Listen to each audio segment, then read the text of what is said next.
तो ई government service में जो हमने सर्विसेज हमने देखी थी, जिसमें हमने स्टेट गवर्नमेंट की सर्विस देखी थी और हमने दिल्ली गवर्नमेंट की कुछ सर्विसेज देखी थी जो हमें सर्विसेज प्रोवाइड हो रही थी डिजिटली, जिसमें हम घर बैठ के हमें सर्विसेज मिल रही थी, हमें कहीं जाने की ज़रूरत नहीं थी। इसके अलावा इसमें कुछ और भी आपका कुछ रहता है, जिसमें हमारे पास एक ऐप होता है जिसको हम उमंग ऐप कहते हैं। ठीक है, ये जो उमंग ऐप है ये बेसिकली ई गवर्नेंस ऐप के लिए बनाया गया है। जो गवर्नमेंट से रिलेटेड या गवर्नमेंट की जितनी भी सर्विसेज हैं वो आपको ई गवर्नमेंट यानी कि उमंग ऐप से आपको मिल जाती है। उमंग ऐप क्या है, कैसे डाउनलोड करेंगे? नरेंद्र मोदी जी ने इसको लॉन्च किया था उमंग ऐप को, available the various government service, जिसमें आपको अलग अलग सर्विसेज मिल जाएंगी। इसमें आपको सेंट्रल स्टेट हर टाइप की आपको सर्विसेज एक प्लेस पे मिलती है।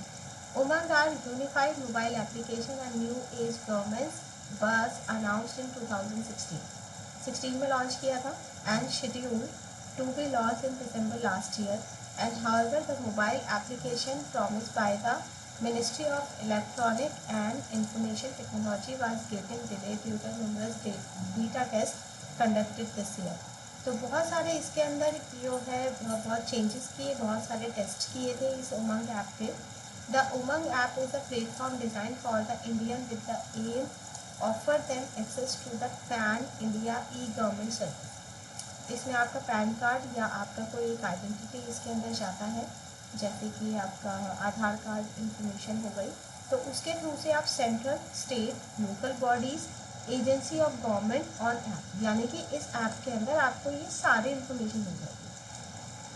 सेंटर से रिलेटेड हो, स्टेट गवर्नमेंट से रिलेटेड हो, कोई भी लोकल बॉडी है, कोई भी एजेंसी है, कोई भी गवर्नमेंट की एजेंसी, वो सारी चीज़ें इस पर मिलती हैं। आपको वेब के थ्रू से, SMS के थ्रू से, ITR चैनल के थ्रू से आपको सारी इन्फॉर्मेशन इसमें मिल जाती है। The government has claimed that the Umang app will be defined to move the Digital India initiative will be a driver of the e-government in the country. The app available both the Android iOS दोनों device के लिए है। और इसके अंदर क्या क्या आपको सर्विसेज मिलती है? Scholarship, women safety, health care, e district, passport सेवा, और इसके अलावा भी आपको बहुत सारी सेवाएं इसमें मिल जाती हैं। Also it provide the more than 100 services of the center and state government of a single platform, और ये आपको 12 अलग अलग लैंग्वेजेस में आपको मिल जाएगी। डाउनलोड कैसे करेंगे इसको? डाउनलोड करने के लिए आपको जो है वही प्ले स्टोर पे जाके आप डाउनलोड कर सकते हैं उमंग ऐप करके, और ये डेवलप किया हुआ है ministry of electronic and information technology and national e government division में। और द अदर इसमें और दूसरा एक और तरीका है कि आप डाउनलोड कर सकते हैं कि आप इस नंबर पे एक SMS भेजें, मिस कॉल करेंगे या फिर आप SMS भेज सकते हैं, उससे आपको एक लिंक मिल जाएगा और उस लिंक से आप इसको डाउनलोड कर सकते हैं। आपको आधार कार्ड इसके साथ आपको कनेक्ट करना पड़ता है and user option of linking the account with the social media profile like Facebook and Twitter, उससे भी इसमें आप अटैच हो सकते हैं। Once you are logged in, user have to go the service section, browse them and search sort filter, और अपने हिसाब से जो भी सर्विसेज आपको लेनी है उस सर्विस में आप जा सकते हैं।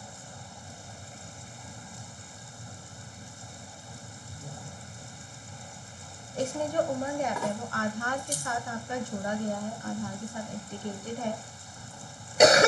This government app gives the user the option of choosing the E from the PAN India e-government service, यानी कि पैन कार्ड से आपकी गवर्नमेंट सर्विस आपको मिल जाती है। Service range of the citizen service like the Aadhaar and DigiLocker on the mobile app, और इसमें आपको डिजी लॉकर भी मिल जाता है फ़ोन के अंदर। And utility bill, become income tax, अगर आपको इनकम टैक्स आपको पे करनी है, गैस सिलेंडर का एक्सेस आपको चाहिए, तो ये सारी आपको अलग अलग तरह की सर्विसेज इसमें मिल जाती हैं। आई थिंक ये 2 पार्ट पेस्ट हो गया। ठीक है, तो पहले हम देख लेते हैं उमंग ऐप के बारे में।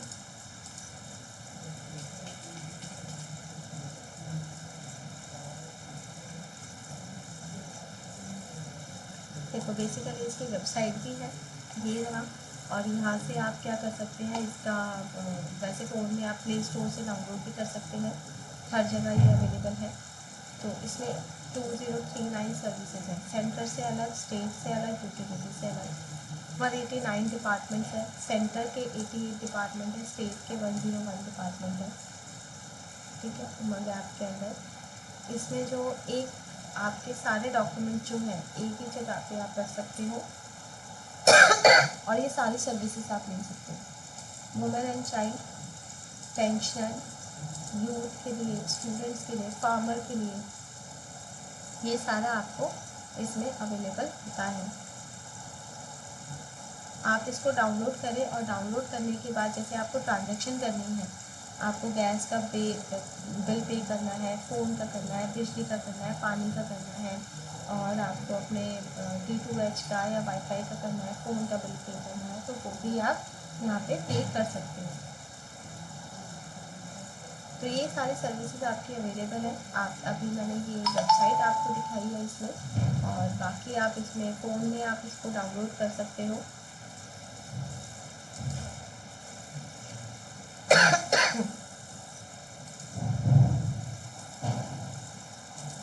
या आप ऐप पे भी इसका लॉगिन कर सकते हैं।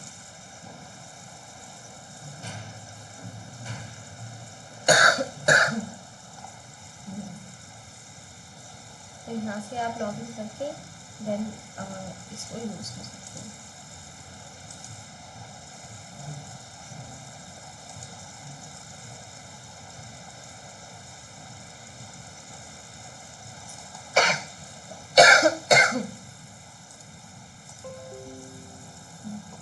चलिए नेक्स्ट की हम बात करते हैं डिजिलॉकर।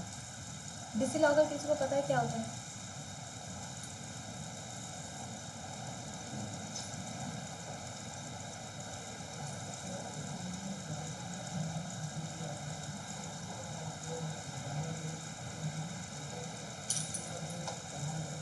यस, बताइए, डिजिलॉकर क्या होता है?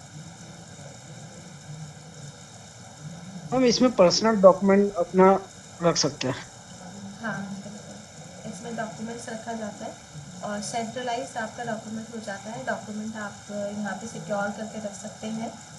तो ये आपका डिजिलॉकर एक आपका डिजिटली जितने भी आपके डॉक्यूमेंट हैं उसके लिए लॉकर ये अवेलेबल है। ये डेवलप किया है ministry of electronic and information technology, government of India. 2015 में इनिशियली ये आया था, उसके बाद से इसमें बहुत सारे चेंजेस हुए हैं। ठीक है, बाकी फ्रीवेयर है ये, आपका लाइसेंस लेने की ज़रूरत नहीं होती। DigiLocker is an Indian digital online service provide the ministry of electronic and information technology, government of India, under the digital India initiative. यानी कि उमंग ऐप की बात करें और डिजिलॉकर की बात करें, ऑलमोस्ट ये एक ही टाइम पे इनका सोचा गया था, और उनको बनाया भी वो सेम मिनिस्ट्री में है। DigiLocker provide an account on the cloud. Cloud में आपका अकाउंट होता है for every Aadhaar holder to access the authentication document and certificate as driving licence, vehicle registration, academic marksheet in the digital format from the original issue of these certificate. यानी कि जो भी आपका जितना भी आपके डॉक्यूमेंट है, चाहे आपका गाड़ी से रिलेटेड हो, घर से रिलेटेड हो, आपकी मार्कशीट से रिलेटेड हो, ड्राइविंग लाइसेंस हो, वो सारा आपका क्या है, डिजिलॉकर में आप अपलोड कर दो। It also provide 1 GB storage, 1 GB का आपको स्टोरेज मिलता है। आप यहाँ पे स्कैन कॉपी आप रख सकते हो। तो ये ऐसा है कि फिर उसके बाद आपको कहीं पे भी कैसे मर्जी भी ज़रूरत पड़े तो आप बस डिजिलॉकर में आप साइन इन करिए। साइन इन भी आपका आधार नंबर से होता है, तो जो यूनिक आईडी है ये बन जाएगी, और उससे फिर आप कभी भी कैसे मर्जी भी किसी को भी कोई भी डॉक्यूमेंट आप दिखा सकते हो और शेयर कर सकते हो। User need to process an Aadhaar number use to use DigiLocker. Sign up करेंगे, आधार नंबर डालेंगे, OTP आएगा आपके पास, मोबाइल नंबर वेरीफाई हो जाएगा। ठीक है, देन उसको आप यूज़ कर सकते हो। 2015 में इसका बीटा वर्जन आया था, फिर उसके बाद 2016 में डिजिलॉकर रिकॉर्डेड 20.13 लाख यूज़र, इतने यूज़र इसमें आ गए थे, जिसमें इतने लाख जो है डॉक्यूमेंट्स इसमें स्टोर भी कर दिए गए थे. The number of users are a large number of 7.53 lakh in April of the government used to urge all the municipal body to use the DigiLocker.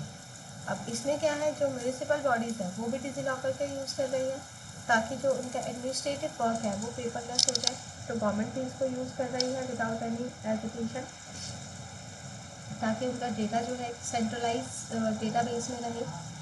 और 2017 the facility was extended to allow the user of the ISCC SC board to store their 10th and 12th certificate in the DigiLocker and share them the agency as required. तो इसके अंदर क्या है कि सबसे पहले तो एक पर्टिकुलर बोर्ड को बोला गया था कि वो अपने उनके स्टूडेंट जो है इसमें स्टोर कर सके और कहीं से भी वो किसी भी एजेंसी के साथ इसको शेयर कर सकते हैं. कोटक महिंद्रा ने डिजीलॉकर यूज़ किया था नेट बैंकिंग एप्लीकेशन के लिए. Allow the user to e sign them and forward as needed. 108 hospitals, इन्होंने भी डिजीलॉकर का यूज़ किया है ताकि वो अपने कैंसर पेशेंट का जो टेस्ट रिपोर्ट है, जो मेडिकल डॉक्यूमेंट है, उसको जो है डिजीलॉकर में सेव करके रख सकें. ठीक है. According to the Uday architect the patients should be provide a number key and which can be shared the another hospital to allow them to access the test report. और इसमें क्या है, एक उनको की दी गई थी नंबर की, जिससे अगर वो किसी दूसरे हॉस्पिटल में जाते तो उसको रिपोर्ट लेके जाने की ज़रूरत नहीं पड़ेगी, वो वहीं डिजीलॉकर से उसकी रिपोर्ट को चेक कर सकते हैं. तो DigiLocker 372 plus crore authentication document इसमें इशू किया गया है, इसमें स्टोर किया गया है. तो इसके साथ जब भी आपको इसको फैसिलिटी आपको मिलती है कि आप अपने फ़ोन से इसको एक्सेस कर सकते हैं. किसी भी मतलब आपको फिज़िकल एक तो डॉक्यूमेंट आपका मिनिमाइज हो गया, आपको लेके जाने की ज़रूरत नहीं हुई. एडमिनिस्ट्रेटिव जो एक्सपेंसिव थे वो कम हो गए. एक डॉक्यूमेंट है, डिजिटल स्टोर है, बार बार उसकी अलग अलग कॉपीज़ बनाने की ज़रूरत नहीं पड़ी. ऑथेंटिकेशन ऑफ ई डॉक्यूमेंट, यानी कि अगर डिजीलॉकर में है तो ऑथोराइज डॉक्यूमेंट ही है, ऑब्वियस सी बात है, तो ऑथेंटिकेशन उसकी कम हो गई. Secure access the government issue document, और जितने भी गवर्नमेंट इशू डॉक्यूमेंट्स हैं उसकी सिक्योरिटी बढ़ गई. तो ये सारे जो आपकी फैसिलिटी है वो आपका डिजीलॉकर आपको देता है. सिक्योरिटी मेजरमेंट क्या है, 256 बिट SSL इंक्रिप्शन इसमें यूज़ किया गया है, यानी कि इसको कोई और आपके अकाउंट है तो उसके अकाउंट का जितना भी डॉक्यूमेंट है वो कोई और देख नहीं सकता.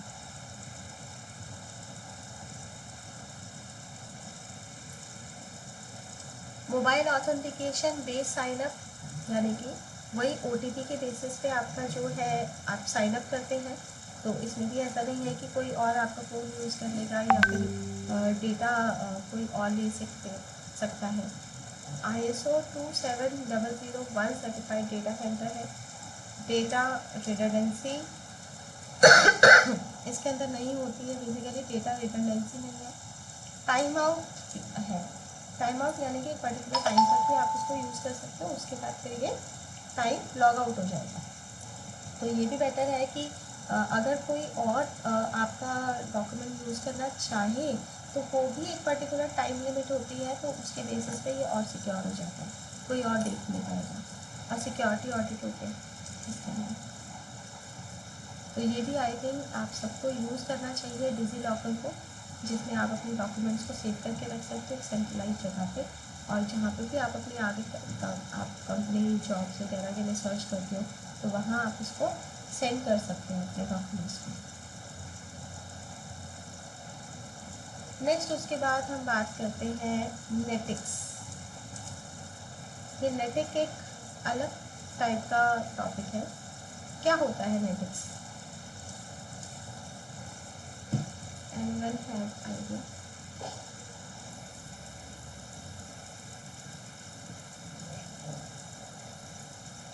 नेटिक का मतलब क्या है?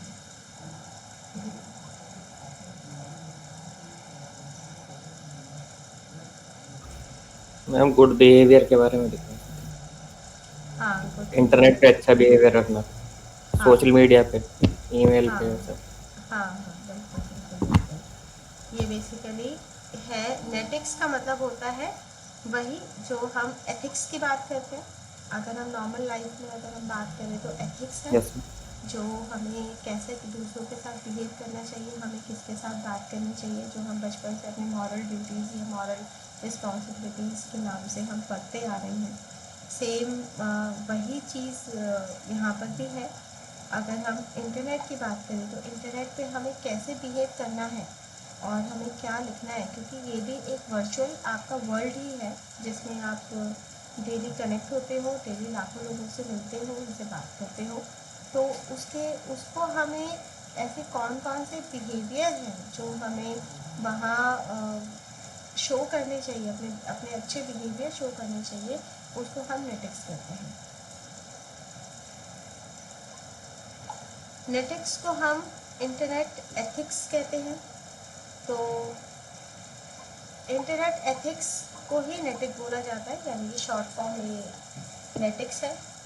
Just like the ethic it is a code of the polite behaviour. आप पोलाइट बिहेवियर करोगे कैसे सोसाइटी में, नेटिक्स हमारा बिहेवियर बताता है इंटरनेट पे हमें पोलाइटली कैसे बिहेव करना है। दिस इंक्लूड, इसमें बहुत सारे अलग अलग आपके एस्पेक्ट होते हैं। जैसे आप ईमेल जब आप भेजते हो तो उसके लिए भी कुछ रूल्स हैं। सोशल मीडिया पे आपको कैसा बिहेव करना है, जब आप ऑनलाइन चैटिंग करते हैं तो कैसा बिहेव करना है, कुछ वेब फॉरम्स होते हैं तो वहाँ पे आपको क्या बिहेव करना है, वेबसाइट पे जो आप कमेंट आप करते हैं, या आप गेम प्ले करते हो, जब आप मल्टीप्लेयर गेम आप प्ले करते हो, या 2 पर्सन का भी जो ऑनलाइन गेम होता है, तो वहाँ पे भी कम्युनिकेशन आपका कैसा होना चाहिए, ये सारे आपको मतलब आपको बताता है कि आपको क्या करना है। तो इसके कुछ पॉइंट्स हैं जो पढ़ लेते हैं। Avoid posting inflammatory and offensive comment online, यानी कि कभी भी आपको ऑनलाइन में कभी भी आपको ऑफेंसिव कमेंट नहीं करना है किसी पे भी, और इन्फ्लेमेटरी कमेंट बिल्कुल भी नहीं करना है। दूसरा, रिस्पेक्ट अदर्स, सबको रिस्पेक्ट करनी है। Do not share the personal information. किसी की पर्सनल इंफॉर्मेशन है, किसी की फ़ोटोज़ है, वीडियोज़ है, किसी दूसरे पर्सन की, जो आप ऑथोराइज नहीं हो उसको पब्लिश करने के लिए, तो आप पब्लिश नहीं करेंगे। जैसे अगर हम अपने फ्रेंड्स की फ़ोटोज़ भी अपलोड कर लेते हैं तो ग्रुप फ़ोटो तो अलाउ है, बट किसी फ्रेंड की पर्सनल फ़ोटो अपलोड करना is not good. Never spam other by sending the large amount of unsolicited email, यानी कि कभी भी किसी को स्पैम ईमेल ना करें। अब स्पैम ईमेल क्या होता है कि आपको मेल कर रहे हैं और उस मेल के अंदर पता नहीं कुछ भी अगड़म शगड़म लिखा हुआ है और बहुत बड़ा मेल है, ठीक है, बहुत बड़ा मेल है, तो ऐसे मेल्स आप दूसरों को सेंड नहीं करेंगे। Show good sportsmanship when playing the online game, जब भी हम ऑनलाइन गेम खेलते हैं तो वहाँ पे चाहे आप जीते या आप हारे, आपको कोई बैड वर्ड्स उसमें यूज़ नहीं करना है, आपको उसमें एक अच्छा स्पोर्ट्समैनशिप दिखाना है, ठीक है। कभी भी बैड वर्ड यूज़ नहीं करना बेसिकली ऑनलाइन गेम में, जब हम एक या मल्टीपल जब गेम्स खेलते हैं। Do not troll people in the web forum, website, comment and repeatedly nagging or annoying them, यानी कि दूसरे लोगों को अगर आप ऑनलाइन चैटिंग कर रहे हैं, वेबसाइट पे हैं और वहाँ पे आप कुछ इस तरह का कमेंट ना करें, ठीक है। दूसरों का पुल बैक ना करें उनके नाम को लेके, चाहे आप उनको जानते हैं या नहीं भी जानते हैं, तो इस तरह की हरकतें हमें नहीं करनी है। Stick to topic when the posting the online forum or commenting on photos and videos such as YouTube and Facebook।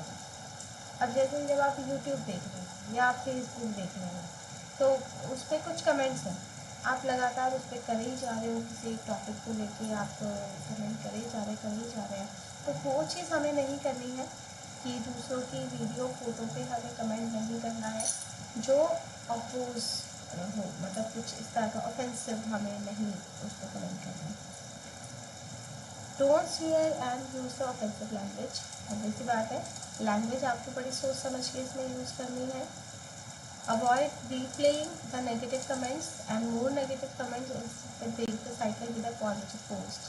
और अगर कोई मान लो कोई नेगेटिव कमेंट्स कर रहा है, तो नेगेटिव कमेंट्स हमें नहीं करने हैं।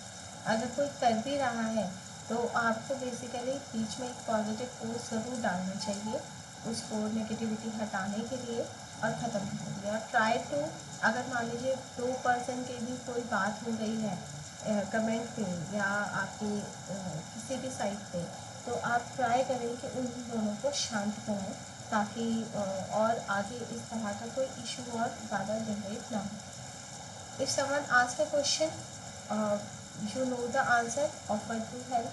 अगर आपको कोई क्वेश्चन पता है और इंटरनेट पे कोई आपसे आंसर पूछ रहा है तो आपका फ़र्ज़ बनता है कि आप उसको सही आंसर प्रोवाइड करेंगे और हमेशा थैंक्स बोलेंगे जब भी आप ऑनलाइन होते हैं। तो आपको थैंक्स बोल के दूसरों को ग्रीट करना है। इसके अलावा ये तो चलो ये नेटिक्स की बात हमने कर ली कि हमें हमारे पास क्या क्या हमें क्या करना चाहिए और क्या नहीं करना चाहिए। लेकिन इंटरनेट जो है उसमें कुछ सेफ्टी भी ज़रूरी है, जो हमने अभी रिसेंटली ही बात करी थी कि जैसे अगर हम डिजिटली ट्रांजेक्शन कर रहे हैं तो वहाँ पे हमें ऐसे कौन कौन से हमारे पास टिप्स अवेलेबल होने चाहिए जिसके थ्रू से मतलब ऐसे कौन कौन सी बातें हमें ध्यान रखनी चाहिए ताकि जब भी आप डिजिटली या ऑनलाइन जब आप पेमेंट कर रहे हैं तो वहाँ पे आपके साथ फ्रॉड ना हो या मिनिमम आप हैक हो पाए। ठीक है, आपके साथ हैकिंग की एक्टिविटी भी कम होनी चाहिए। तो सबसे पहला है कि keep your software and app updated and delete the ones you don't use. अपने फ़ोन के अंदर सबसे पहले फालतू के तो ऐप मत रखिए, ठीक है, जिनको आप यूज़ नहीं कर रहे हैं। और जितने भी आप ऐप यूज़ कर रहे हैं उनको अपडेट करते रहें, क्योंकि जो आउटडेटेड ऐप होते हैं, आउटडेटेड ऐप को हैक करना बहुत ईजी होता है। रीज़न ये है क्योंकि आउटडेटेड ऐप जो होते हैं वो बहुत टाइम पहले से आए हुए होते हैं और हैकर्स उनका कोड समझ चुके होते हैं और उनके अंदर से लूप होल बहुत ईजीली निकाल सकते हैं। तो इसलिए अपने जो सिस्टम के जितने भी अपने फ़ोन के जो सॉफ्टवेयर हैं या सिस्टम के सॉफ्टवेयर हैं जिनको भी आप यूज़ कर रहे हो सिस्टम या फ़ोन, उसको हमेशा अपडेट करके रखें, क्योंकि हैकर्स हमेशा इन्हीं लूप होल्स की फिराक में ही होते हैं कि जहाँ छोटा सा लूप होल मिला और वहीं से वो आपके डिवाइस के अंदर घुस जाते हैं। Second, be careful when dealing with email from the unknown source. अगर आपके पास कोई मेल आई है और वो मेल आपके कोई सोर्स सही सोर्स नहीं है तो उस मेल को ओपन मत करिए। और अगर ओपन किया हुआ है उसमें अगर कोई ऐसे लिंक्स दे रखे हैं जिसमें आपको कोई टेम्पटिंग किसी तरह का कोई लालच आपको दिया गया है कि जैसे बहुत सारे ऐसे भी मेल आते हैं कि आप इस पर क्लिक करिए आपको 5 लाख रुपए मिलेंगे, आपको 15 लाख मिलेंगे, आपको लोन मिल जाएगा या आपको एजुकेशन लोन मिल जाएगा। तो इस तरह के फ्रॉड ईमेल भी बहुत सारे आते हैं, तो उन ईमेल से बचना है। सबसे पहले उनको खोलना ही नहीं है और अगर आप ओपन कर भी लेते हैं तो ना तो कोई डाउनलोड करिए ना तो किसी लिंक पर क्लिक करिए। ठीक है, ऐसे अननोन सोर्स से कुछ भी लेन देन नहीं रखना है, हमें कोई क्लिक नहीं करना है। Third, do not click the link on the online add. बहुत सारे ऐसे हमारे ऑनलाइन ऐड भी आ जाते हैं, आप पेजेस देख रहे हैं, कुछ भी देख रहे हो, एकदम से कोई ऐड आता है, आपने क्लिक कर दिया गलती से। ठीक है, ऐसे आपको क्लिक भी नहीं करना है ताकि जो भी इंफॉर्मेशन हो वो आपकी मतलब उस क्लिक से भी आपका हैक हो सकता है। जैसे और आपको नहीं मिलता है जैसे तो इस तरह के लिंक या ऑनलाइन ऐड को आप क्लिक ना करें। Just because it's free doesn't mean it's safe. Simple, जो अभी हमने बात करी थी कि फ्री वाईफाई को हमें यूज़ नहीं करना चाहिए। इवन वाईफाई का बहुत कम यूज़ करें। अगर आपको कोई वाईफाई मिल रहा है, अगर आपको किसी कंपनी में मिल रहा है कोई वाईफाई, किसी कैफ़े में वाईफाई मिल रहा है तो वहाँ का वाईफाई ज़्यादातर हो सके अवॉइड करें। जितना हो सके आप अपना ही नेटवर्क यूज़ करें जब तक बहुत ही ज़्यादा ज़रूरी ना हो आपके लिए। ठीक है, और जब भी अगर आप फ्री वाईफाई यूज़ भी कर रहे हैं तो ट्रांजैक्शन वाले तो बिल्कुल भी ना करें। ट्रांजैक्शन तो उस टाइम पे बिल्कुल भी नहीं करना चाहिए। और इसमें ये होता है जितना हो सके अपना प्राइवेट नेटवर्क यूज़ करें, क्योंकि प्राइवेट नेटवर्क को हैक करना मुश्किल होता है, बट फ्री वाईफाई बहुत जल्दी हैक हो जाता है। तो इससे आप कोई भी सेंसिटिव काम बिल्कुल नहीं करना चाहिए। और ट्राई टू यूज़, और जब भी अगर हम अगर आपको ऐसा कुछ सेंसिटिव यूज़ भी करना है तो प्राइवेट नेटवर्क को ही यूज़ करिए, फ्री तो बिल्कुल नहीं यूज़ करिए। Next, do not reveal the sensitive information online. Sensitive information कौन कौन सी होती है? जैसे कि आपके कार्ड डिटेल हो गया, OTP हो गया, आपका आधार नंबर हो गया, आपके पैन कार्ड नंबर हो गए। तो ये जो डिटेल है, इन सारे डिटेल को हमें कभी भी ऑनलाइन अपलोड नहीं करना चाहिए। अपलोड बिल्कुल भी नहीं करना चाहिए। इवन ये कह दें कि हम कभी कभार कुछ जो OTP हमारे पास आते हैं, OTP साथ के साथ आप डिलीट कर दें। OTP भी डिलीट कर देना चाहिए जैसे ही काम हुआ आपका। और इसके अलावा कोई कार्ड डिटेल अगर आप फ़ोन में सेव भी कर लेते हैं तो वो भी नहीं करना चाहिए। ट्राई टू रिमेंबर दिस, कि आप उसको याद रख सकें ताकि आप सेव ना करो, क्योंकि सेव करने से कहीं ना कहीं 1% रिस्क बढ़ जाता है कि कोई अदर पर्सन आपके फ़ोन को हैक करके उसका यूज़ कर सकता है। बट अगर जब आप मेमोराइज़ कर लेते हैं, जब आप याद कर लेते हैं, तो जितनी बार आपको ट्रांजेक्शन करनी है उतनी बार आप सारी डिटेल डाल देंगे। थोड़ा सा हेडेक वाली बात है, लेकिन अगर आप ऐसा करते हो तो बिल्कुल भी 1% भी चांस नहीं रहता है कि कोई आपका जो है बैंक या उसको एक्सेस कर सके। Next, keep your account information for yourself. आपके अकाउंट की इन्फॉर्मेशन आपके साथ होनी चाहिए। किसी भी अकाउंट का पासवर्ड आपको किसी और को नहीं देना है, आप किसी और के साथ शेयर ना करें।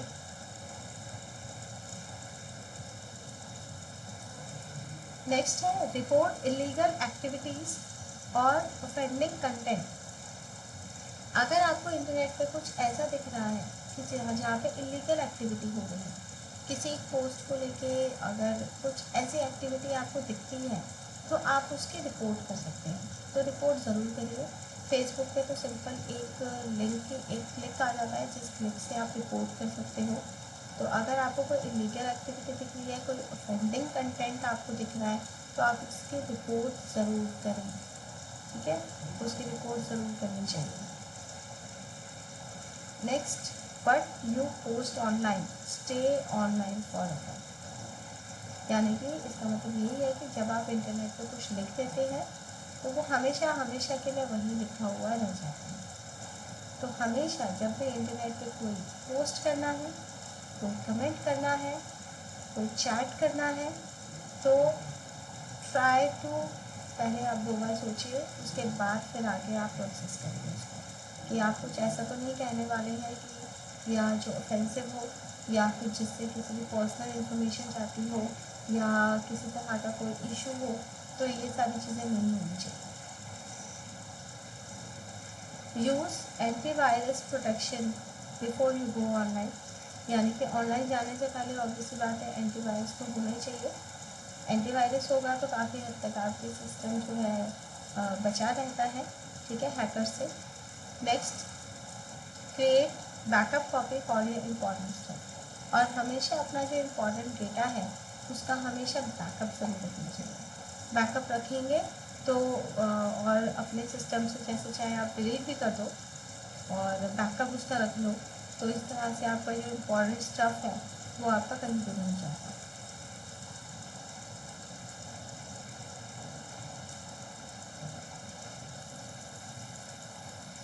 ठीक है, सबको क्लियर हो गया?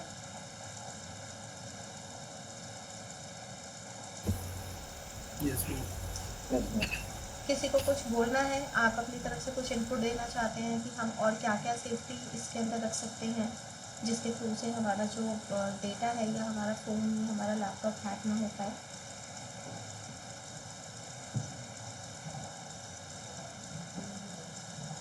या कोई अच्छा एंटीवायरस जो आप सजेस्ट कर सकें।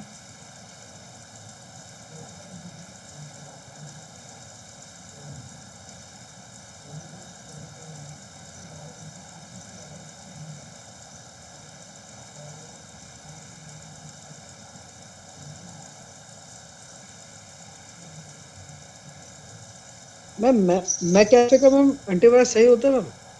एंटीवायरस, हाँ एंटीवायरस सही होते हैं। मैम वो मैं कैफे का कंपनी का। मैक कैफे कंपनी के भी एंटीवायरस सही होते हैं, एंटीवायरस सारे कंपनी के ठीक होते हैं, बट वो आपका परचेज किया हुआ होना चाहिए। अगर परचेज्ड एंटीवायरस है तो वो 100% सिक्योर है।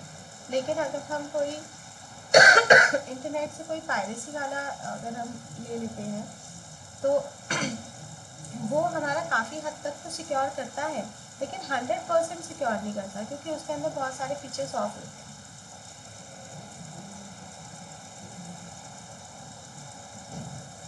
तो जो ट्रायल बेसिस ओके के, मैम। हाँ जो ट्रायल बेसिस के आते हैं, ट्रायल बेसिस पे आप देखेंगे उसके अंदर 100% सारे फीचर्स अवेलेबल नहीं होते हैं। तो एंटीवायरस यानी कि जहाँ पे आपको ऐसा लगता है कि आपका ऐसा ट्रांजैक्शन है जो आप बहुत सेंसिटिव, मतलब आपका डेली ही कुछ ट्रांजैक्शन हो रहा है और कुछ बड़ी अमाउंट है आपके पास, तो जिस डिवाइस से भी आप ट्रांजैक्शन कर रहे हैं तो उसके अंदर मतलब परचेज और लाइसेंस वाला एंटीवायरस ज़रूर रखें। Okay ma'am. इसके अलावा आप लोगों का सजेशन कुछ आप लोग भी डिस्कस करेंगे कि हमें और क्या क्या सिक्योरिटी रखनी चाहिए जिससे कि हम अपने आप को सेफ रख सकें।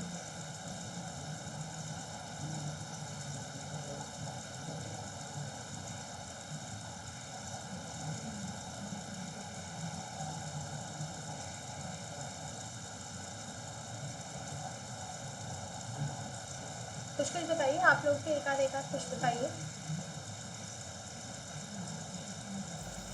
मैम HTTPS वाला यूज करना चाहिए। हाँ HTTPS का यूज़ करना चाहिए, ये बिल्कुल ठीक। कि अगर हम कोई वेबसाइट यूज़ कर रहे हैं तो वेबसाइट जो भी, जिस वेबसाइट के आगे ऐसा लॉक लगा हुआ आता है और जिसके URL में आगे HTTPS लगा हुआ होता है, जैसे कि इसमें आ रहा है, तो वही साइट को ज़्यादातर यूज़ करिए। इसके अलावा बाकियों को यूज़ ना करें।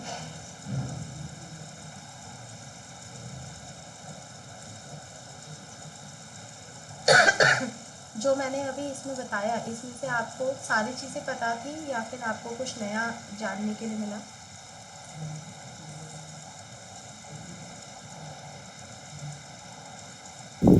पता था मैम। पता था सब कुछ। मैम थर्ड पार्टी ऐप में अपना लॉगिन नहीं करना चाहिए। हाँ थर्ड पार्टी ऐप में अपना लॉगिन नहीं करना चाहिए, बिल्कुल ठीक। कि थर्ड पार्टी ऐप आपका इतनी रिलायबल नहीं होती है। ऐसे कौन कौन सी यस मैम। ऐप है जो थर्ड पार्टी है?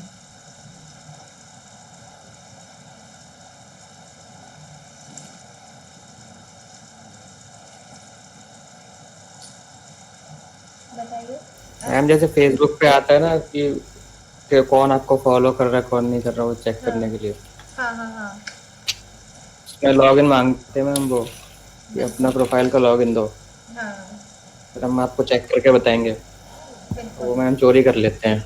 बिल्कुल बिल्कुल बिल्कुल ठीक। और कभी भी किसी से पायरेटेड ऐप भी नहीं लेना चाहिए। ये भी एक आपका मेजरमेंट, मतलब एक सिक्योरिटी है कि जैसे मान लीजिए आपके फ्रेंड के पास कोई ऐप है, ठीक है, वो कह देता है कि मैं आपको ऐप दे देता हूँ, आप इसको इंस्टॉल कर लो, तो ऐसे ऐप को भी कभी नहीं लेना चाहिए। इससे क्या होता है, क्योंकि हो सकता है उसके ऐप में जो, जब हम प्ले स्टोर से जब हम कोई ऐप डाउनलोड ना करके किसी डायरेक्ट ऐप से जब डाउनलोड करते हैं, मतलब डायरेक्ट ऐप ले लेते हैं और उसको इंस्टॉल करते हैं, तो उसके अंदर भी सिक्योरिटी इशू आता है। तो अगर कोई आपका फ्रेंड आपको कोई ऐप देता है तो वो ऐप ना लें, बल्कि नाम लेके, मतलब नाम लिख के उसको प्ले स्टोर से ही डाउनलोड करें। और एक चीज़ और होती है, मैं आपको एक और चीज़ बता देती हूँ कि प्ले स्टोर पे भी ज़रूरी नहीं है जितने भी आपके ऐप अवेलेबल हैं वो सारे ऐप सिक्योर हैं। उसमें से भी बहुत सारे ऐप हो सकते हैं, क्योंकि प्ले स्टोर पे ऐप को डालना बहुत इजी है। अगर आप एंड्रॉयड एप्लीकेशन अगर आप बना रहे हैं तो आप प्ले स्टोर पे उसको डाल सकते हैं, ठीक है। तो वहाँ पे भी ऐसा कोई सिक्योरिटी वाला नहीं है कि जहाँ से भी कि सारे ऐप ही सिक्योर हो। तो उसको कैसे चेक करेंगे कि कौन सा ऐप हमारे पास, मतलब कौन सा ऐप सिक्योर है? आप कोई भी एक नाम से आप ऐप को सर्च करते हो, आपके पास बहुत सारे सजेशंस आ जाते हैं।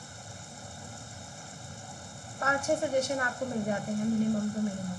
तो उसमें आप कैसे पता लगाओगे कि कौन सा वाला ऐप सिक्योर है? मैम रिव्यू देख करके और इन ये जो क्या इन्फॉर्मेशन मांग रही है ऐप, परमिशन जो मांगती है हम्म, उसको उसको देख के देख पता लगा। उसको देखो। और दूसरा एक और तरीका मैं आपको बता देती हूँ कि कभी भी जब आप ऐप इंस्टॉल करें तो ऐप का साइज़ बहुत बड़ा मैटर करता है। अगर कोई ऐप 5-6 MB का है, ठीक है, बहुत कम साइज़ का कोई ऐप है, तो वो ऐप हमेशा हैक करने वाला होगा, उस ऐप के अंदर एक्चुअल डेटा होगा ही नहीं। ये एक बहुत बड़ा इंफॉर्मेशन है कि आप कभी भी कोई ऐप अगर डाउनलोड करते हैं तो हम हमेशा ये देखते हैं कि कम मेमोरी कौन सा ले रहा है, लेकिन नहीं, कम मेमोरी वाला ऐप कभी भी डाउनलोड नहीं करना चाहिए, क्योंकि कम मेमोरी के अंदर कुछ डेटा होगा ही नहीं। उसके अंदर सिर्फ इतनी इंफॉर्मेशन होगी कि या तो वो सिर्फ इंटरफेस आपको प्रोवाइड कर रहे हैं ऐप का, ठीक है, और उसके अंदर कुछ ऐसे ही मेलिशियस कोड होंगे जो आपके सिस्टम का जो इंफॉर्मेशन है वो ले लेंगे। तो जब भी हम कोई ऐप डाउनलोड करें तो आप मतलब ये हमेशा ध्यान रखिए कि 20-25 MB का ही वो ऐप हो मिनिमम। 20-25 MB के आसपास का अगर उसका साइज़ है तो वो ऐप सिक्योर है, क्योंकि जिसका ऐप का साइज़ ज़्यादा होगा इसका मतलब उसके अंदर जेन्युइन कोड लिखे हुए हैं, और वो सारे कोड लिखे हुए हैं जो जितनी फंक्शनैलिटी वो परफॉर्म करते हैं। जब भी ऐप के अंदर अगर मल्टीपल फीचर्स हैं, जैसे सबमिट करने का भी है, आप लॉगिन करने का भी है, और इसके अलावा कुछ व्यू करने के लिए भी उसके अंदर डिटेल है, तो ऑब्वियसली बात है उस ऐप का साइज़ ज़्यादा होगा ही होगा। तो कभी भी कम साइज़ का ऐप डाउनलोड नहीं करना है, हमेशा ज़्यादा साइज़ वाला जो ऐप है उसको डाउनलोड करें, वो सिक्योर रहता है। और जब भी हमें फाइनेंस वाले जो ऐप हम डाउनलोड करते हैं उसमें तो बहुत ध्यान से आपको देख के डाउनलोड करना पड़ेगा।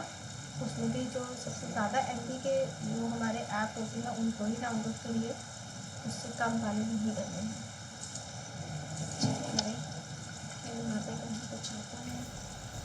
और मैम चाइनीज स्मार्टफोन जो है डेटा स्टोर करते हैं अपने पास में यूज़र का। बिल्कुल बिल्कुल बिल्कुल, तभी ये चाइनीज़ जितने भी ऐप हैं वो सब बंद हुए हैं, क्योंकि चाइनीज़ ऐप जितने भी हैं वो अपने पास हमारा डेटा स्टोर कर लेते हैं, अपने पास डेटा स्टोर करते हैं, उनके पास सारी इन्फॉर्मेशन होती है। एक ऐप था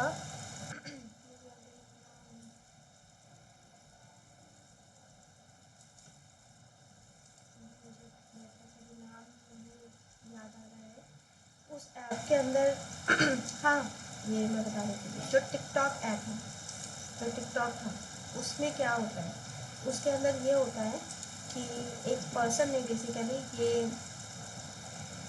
मतलब एक्सपेरिमेंट किया था, और एक्सपेरिमेंट करके उसने बताया था कि उसने टिकटॉक ऐप डाउनलोड करा, ठीक है, डाउनलोड करते ही जिस कंट्री से आप बिलोंग करते हो उसी कंट्री से रिलेटेड उसमें सॉन्ग या जो भी डेटा है वो उसी कंट्री से रिलेटेड वो आ जाते हैं, ठीक है।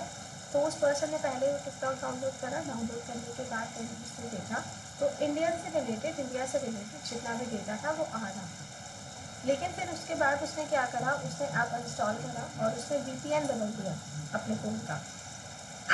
VPN बदला, यानी कि अब वो उसने कंट्री स्विच करा ली। कंट्री स्विच कराने के बाद दोबारा से जब उसने टिकटॉक को उसने दिया तो उस तब भी उसके बाद उसके इंडियन ऐप पे वो इंडियन सॉन्ग यानी कि पहले वाला सारा डेटा ही उसका शो कर रहा था।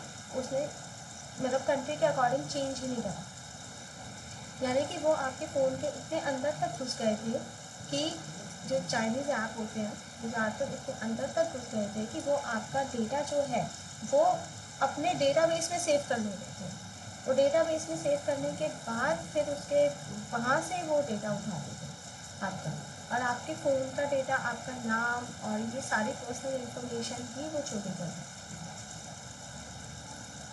तो ऐसे हमारे पास कई सारे ऐसे ऐप अवेलेबल हैं।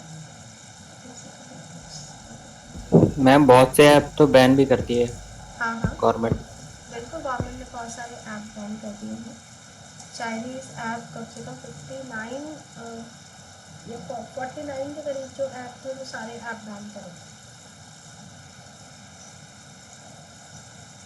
देखिए जैसे मान लीजिए मैं इस पे जाती हूँ, मैं सर्च कर लेती हूँ।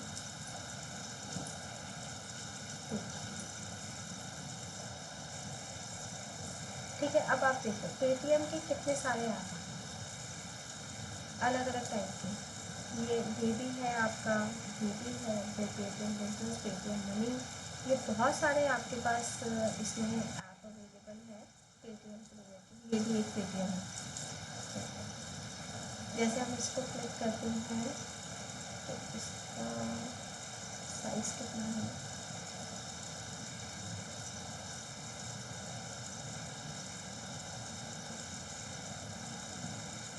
इसमें इसका साइज़ अभी अवेलेबल नहीं है, लेकिन जब हम फ़ोन में करते हैं तो वो साइज़ दिखाता है। ये देखो, ये है एडिशनल इन्फॉर्मेशन, साइज़ कितना है 1.8 MB। तो सिर्फ इतने MB में क्या डेटा इसने दे रखा होगा और क्या चीज़ें इसने शो कर रखी होगी। जिस ऐप का साइज़ ही इतना छोटा है तो उस ऐप के अंदर तो कुछ होगा ही नहीं, उस ऐप के अंदर बस थोड़ी बहुत चीज़ें ही होंगी जो आपका मतलब कुछ इतने ही कोड होंगे जो आपके फ़ोन के डेटा को हैक कर सकें। तो इस तरह से जब भी कोई ऐप आप डाउनलोड करें तो हमेशा साइज़ ज़रूर चेक करें। बाकी इसके कमेंट में भी लिखा हुआ है फिशिंग, डोंट इंस्टॉल फेक, नकली नाम से नकली नाम से बना देते हैं।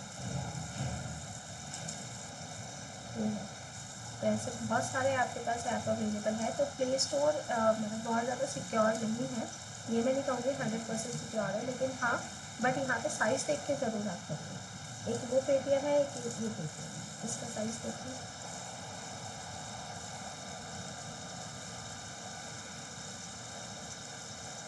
इसका साइज़ देखो 56 MB। तो डिफरेंस है, एक में 56 MB का डेटा है, एक में 1.8 MB का डेटा है। तो इसके अंदर एक्चुअल जब भी ऐप बनाया जाता है, फुल फीचर्स के साथ बनाया जाता है, तो वो तो साइज़ तो लेगा ही। तो ये ज़रूर चेक करके आप कोई ऐप डाउनलोड करें।